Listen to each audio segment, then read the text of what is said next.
Independence டேக்காக என்ன பண்ண போறீங்க? கிராஃப்ட் பண்ண போறோம். ஓகே வாங்க. பண்ண போறோம்னா Tricolour ரெயின்போ. வாங்க பார்க்கலாம்.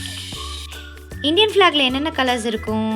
ஆரஞ்சு, ஒயிட், ம் கிரீன்.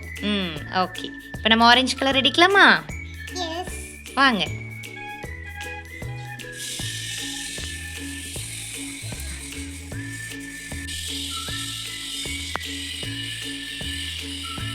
என்ன கலர்? கிரீன்.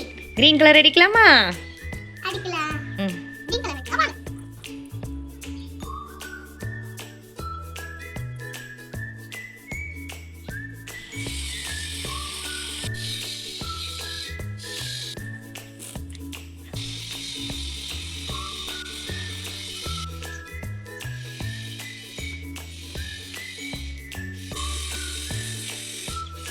நெக்ஸ்ட் என்ன ஓட்டணும்? அசோக் அசோக் சக்கரா. சக்ரா. ம் அசோக் சக்கரா. எவ்வளோ லைன்ஸ் இருக்கும்? 24 lines. குட். ஓட்டுங்க. காமிங்க. ஓகே. நல்லா ஓட்டுங்க. Tricolour ரெயின்போ ரெடின்னு பாருங்க. சூப்பர்.